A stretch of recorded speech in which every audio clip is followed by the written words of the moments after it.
Welcome to the Inside Digital Transformation Podcast. Inside Digital Transformation explores how organizations of every size and shape are using technology today to survive and thrive in the face of relentless change. If you are a business or technology leader charged with making the most of digital transformation in your organization, then this podcast is for you. And now here's your host, Alan Bernard, a technology journalist, editor, and copywriter who has been covering the intersection of business and technology for over 2 decades. Hi everyone, thanks for tuning in. Today I'm speaking with Ilona Simpson, Netskope's CIO for EMEA, about the changing nature of the modern CIO. In most organizations, CIOs today find themselves in the boardroom and on the front lines of emerging technology. They can no longer be just business-first technologists. They have to become master storytellers whose main focus is ensuring that technology is used to move the organization from where it is to where it wants to be in the most cost-effective manner possible. Ilona, thank you for being here. Thank you, Alan, for the invitation. I look forward to our conversation. Okay, so in light of that introduction, can you kind of give me an overview of where CIOs are at today? And then maybe we can dive into some of the challenges that they are facing. The diversity of the CIOs right now is incredible, isn't it? There's so much maybe modern thinking and thinking towards shaping the future. There's a different type of a CIO who are still around that used to be there maybe early 2000 or 2010-ish. When you say it's a head of IT, I'm responsible for infrastructure, I do the workplace, I do the bits and pieces, and I keep the lights on. I report into the CFO. And it's not that one is better than the other. It's just the different personas or different types are more appropriate for different businesses. Interesting. So you say you feel like we're going back to the future a little bit, kind of, in that, are you seeing a resurgence of that type of CIO given what happened with COVID and the really high demand for technology, right? Oh, yeah, no, gosh, no, not at all. What I see is that we used to have only one type of a CIO. Oh, I see. Yeah, we were all reporting to CFOs. There was a function that had kind of a fairly defined scope of work, where and it's still part of CIOs or part of those functions are still operating in a similar way. But majority went into kind of transform from within. Some of them have the ambition, aspiration, as well as are successful in driving the transformation of their business models, of the operating models. So having a wider impact. So almost like technology is leading that transformation where it used to be kind of enabling, if you so wish. Yeah, that's actually, yeah, I agree. I was going to say follower, but I think enabler is a better term for what the technology was used for, right? Even 5-7 years ago, right? 10 years ago. So yeah, today the role seems to be at an inflection point to me. You still have to be a very technically competent person. You have to understand these technologies, right? At least at an architectural level, at a higher level. You don't have to know how to use a CASB server, for example, but you have to know its role in the organization, right? In cybersecurity, right? But you also have to have the business skills to understand why it's needed, as opposed to just throwing technology. It's the latest security device. We have to have it. I'm going to put it in place, and we'll be good, right? I think we increasingly need to focus on being able to ask the right questions. Even what you say, being architecturally astute,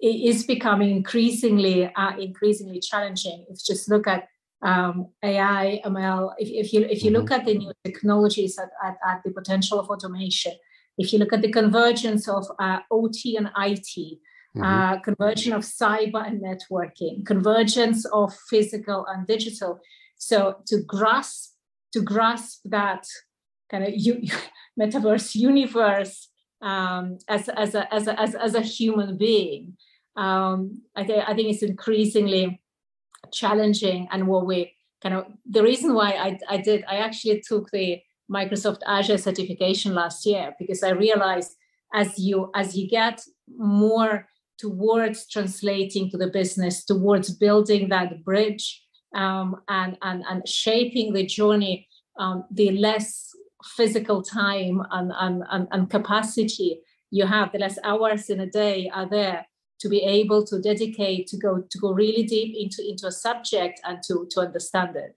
So we increasingly are reliant on people in our teams who understand architecture, who understand the cybersecurity in its detail and complexity, who can manage that complexity as well. Yeah. As opposed to what would you have been doing 7 years ago? Because the pandemic changed so much. So I'm going to say 7 years instead of 5. In your role, would you have been more of technology focused, or would you have been more business focused? I have always been at that intersection of technology and business, because I was a process engineer. As a process engineer, you can't do without either. Traditionally, what I saw, or my perception is, we used to see, you became a CIO. There were 2 major paths to become a CIO, and those major paths are shaped through where the business critical parts of technology were, and it was enterprise applications, and it's Oracle, SAP, Microsoft Dynamics in some cases, and it's the infrastructure part. Yes, so we came from an expertise in one of the areas. The CIO did. And as to become a CIO. So, for example, if an organization was implementing ERP, they would look for somebody with ERP experience. Right. And they would actually write into the job description that ERP experience is essential. Mm-hmm. And that was my way into Aston Martin. That very job description had the ERP experience, I had the technology, and we're looking, as you said, Alan, well, we are looking back 2014, 8 years, yeah. Okay. So today, that same job description may ask for ERP experience, right? I mean, it's still relevant experience. We're not saying that technology experience is not important to the role, but I think the bigger picture, at least where the role has been evolving over the last 2 decades, certainly, is into one that is able to integrate the business concerns, risk factors into those technology decision makings that not only will solve the current set of process problems, but open up opportunities for future growth, for example. CIOs today are more strategic thinkers, are someone who are able to align people to follow a vision, to formulate a compelling story, to formulate that vision, and take people on a journey of shaping the future of technology and the future of businesses. And pre-pandemic, so the development that I kind of experienced myself and I observed from my standpoint was, at some point pre-pandemic, we ended up with 3 different roles covering technology, the field of technology. You had CIOs for back office and everything that was seen as commodity, yeah, yep, and running the ship. Then it was customer engagement, technology that we need towards the customer. It was chief digital officers. Majority of them came from marketing, yeah, and for product technology. We had chief technology officers. So you had all of a sudden you had CIO, CDO, and CTO, and then we had chief data officers. So the CXO started growing like mushrooms. So I have a question I've been asking everybody, and that is, what is your definition of digital transformation? Digital transformation is so number one is a change journey. Yeah, change journey towards a digital enterprise. A digital enterprise allows any stakeholder to engage with it by means of technology in a way they prefer. Okay. I have one. I've been running it by people. What's yours? Okay. So my definition of digital transformation is using technology to change the status quo. It's a much better one, yeah. Oh, well, thank you. But the reason I say that is because everyone starts at a different point, right? Yeah. So you can be a very small business and be rapidly transforming using digital technologies, and you could be a 100-year-old company that's still using pencils and paper. And that's probably the key to get the place you want to go, having clarity about where it is that you're heading, because there's also a difference between digital and digitized.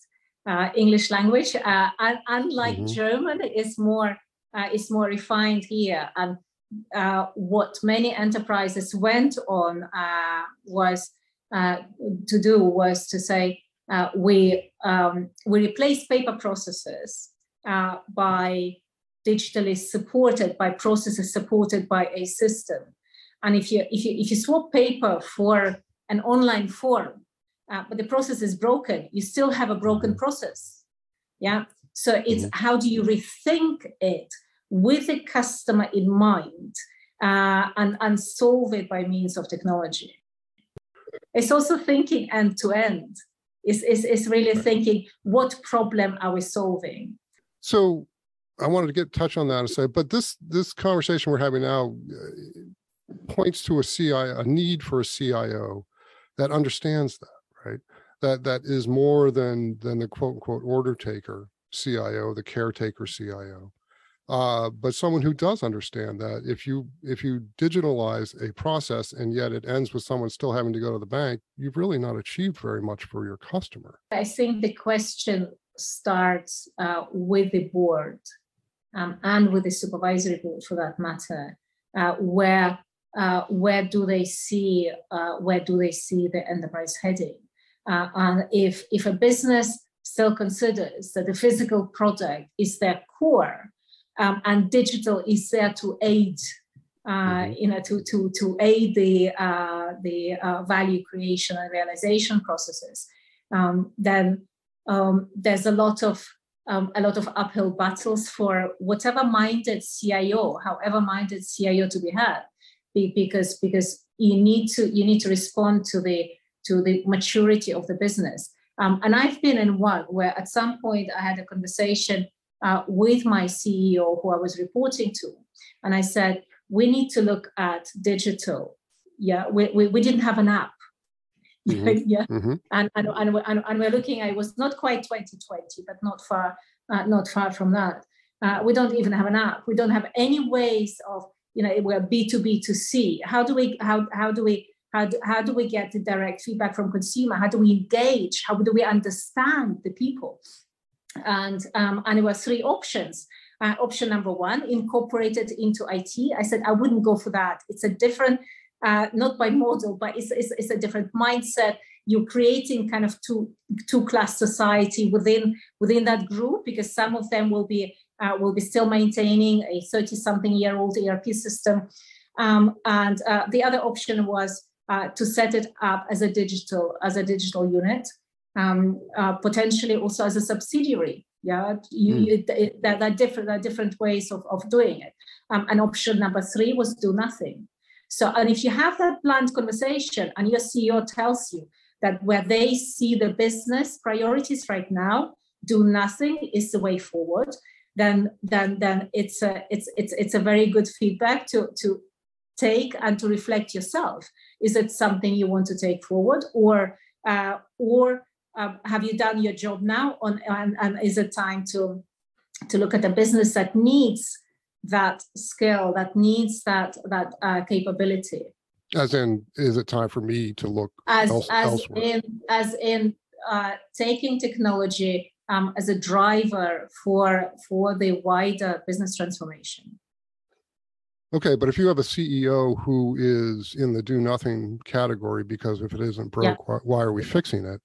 And you are a CIO with a forward-looking mindset, and your CEO is not behind it, then you're kind of stuck, right? You kind of need to either just kind of let go of your aspirations or find a role elsewhere where you can explore them, correct?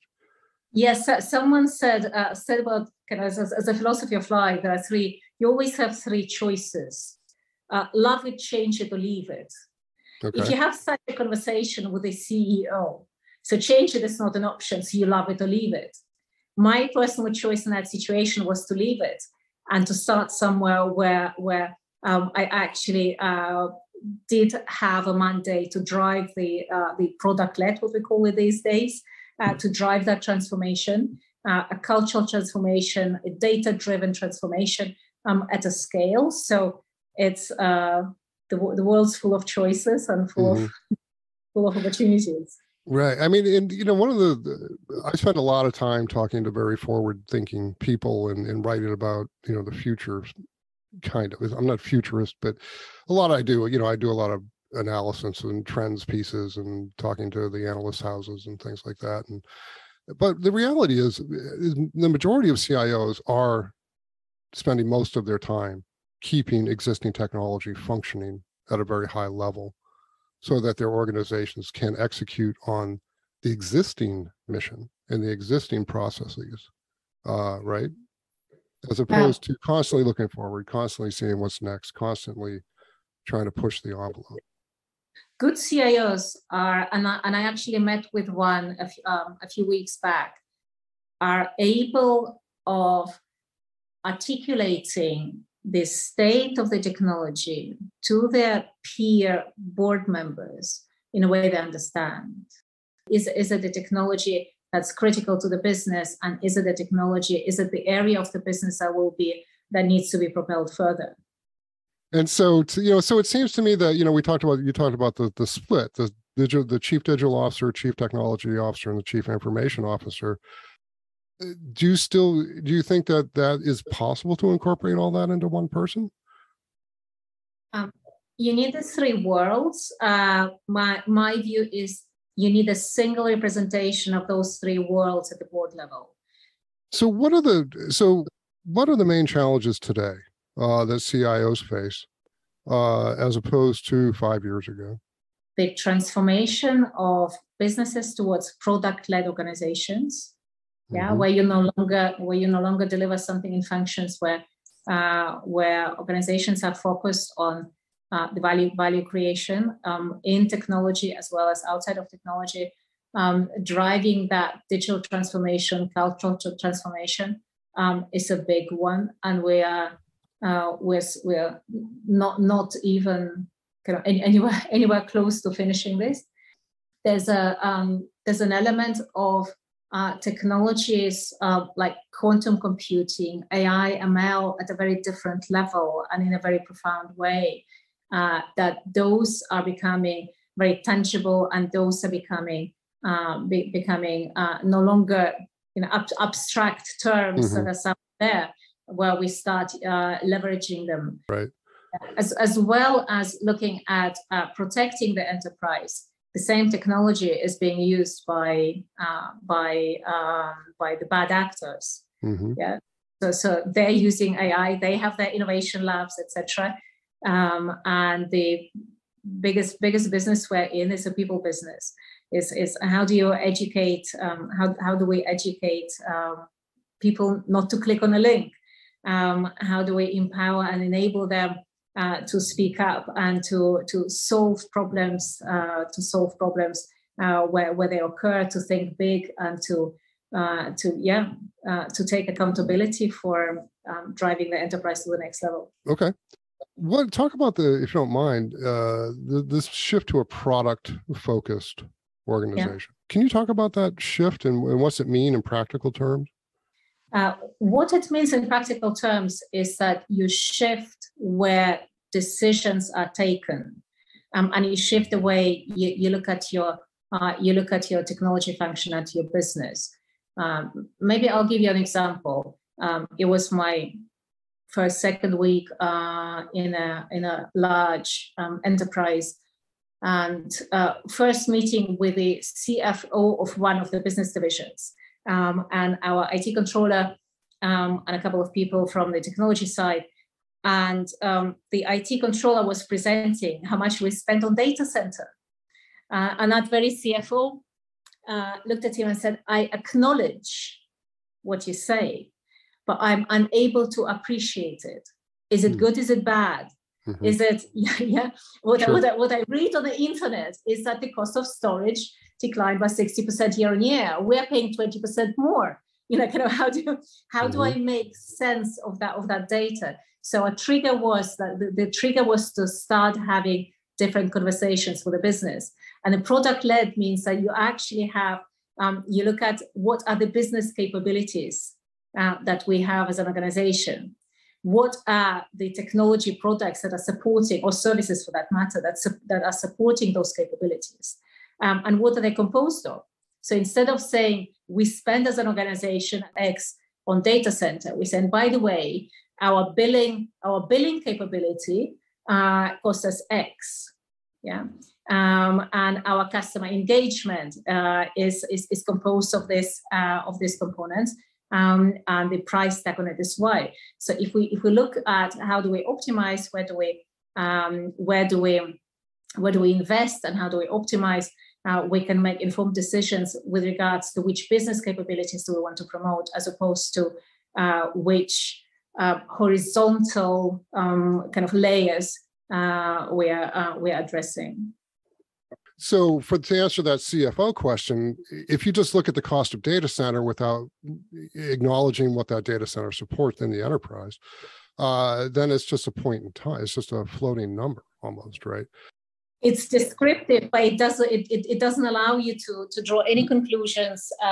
But when you assign technology, pieces of technology to business capabilities, then you say, let's say, and then you realize, we have 7 SAP instances, 7 instances of a particular system.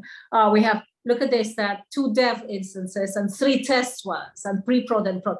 Do we really need 3, 3 test instances? Can we not optimize it there? So when you start talking about optimization, then you can have very different quality of conversation. You can have a conversation around service levels. Do we need the availability? Because it's not all data center. It's not all one application. Which parts of that do need 24/7? Which are critical enough? And if your HR team usually do not work on Saturday, Sundays, why would you have a 24/7 support for an application that's not even used 24/7? Interesting. As opposed to the old way of doing it would just be to look at those costs in isolation, correct? Yes, and as well as rolling those costs up and saying we have one big contract with one big supplier, and that's what it is, and it's one SLA. And we're just that SLA is being passed on to everyone who's consuming part of that system.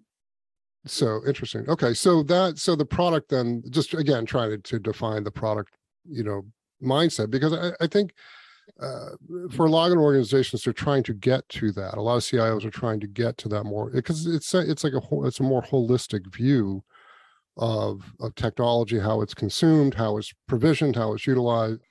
Yes, and what's also interesting is that every enterprise that has a kind of, I would argue that every B2C enterprise that has old web teams or omni-channel teams or digital teams, as they're called now, then they do have the ability to structure in a product-led way within organization, because those are usually the ones who already are structured and operating as products, as digital products. They will have something like membership as a product. They'll have customer returns as a product, and be a team who will be working on that, and they'll be consuming predominantly cloud resources for that. So it's a different way of operating on different culture, and that's where enterprises can learn and scale from. All right. Well, where do you see the role going? I think we could probably wrap up on this question. Where do you see the the job function going over the next 5 years, given that digital is so important now to every facet of every organization? I already see many CIO roles with the CIO kind of with the elements of CIO, traditional CIO tasks being branded as CTOs. Interesting. There's a rise of chief. So it would be a chief technology officer or chief digital technology officer. And Alan, I do believe that the convergence is happening. We see increasing. If we look today versus some years back, more CIOs report directly into the boards than they used to. That is emphasizing the importance of technology that's given to technology and that's acknowledged by the boards, and convergence of OT, IT, convergence of cybersecurity and networking, and physical and digital. So I stand by the point that there will be, in a future enterprises, the successful model will be there's a representation of technology at the board level, whether it's CIO, whether it's still kind of those three personas who are responsible for that is a different question. But every CIO also has a subject kind of functions run by different members of their teams. Yeah, I've also heard the term chief transformation officer being the evolution of the CIO role, perhaps. That might be an interesting take on it as well. Yeah. Ilona, thank you so much for your time. It's really been a great call. You made me think and scratch my head. Thank you very much for brilliant questions. If you like this episode, please tell your friends and subscribe. We post new episodes every week. If you'd like to join our mailing list, become a guest, or suggest topics for future episodes, you can find us on LinkedIn, on our landing page at anchor.fm/InsideDT, or at InsideDT.net. Talk to you soon.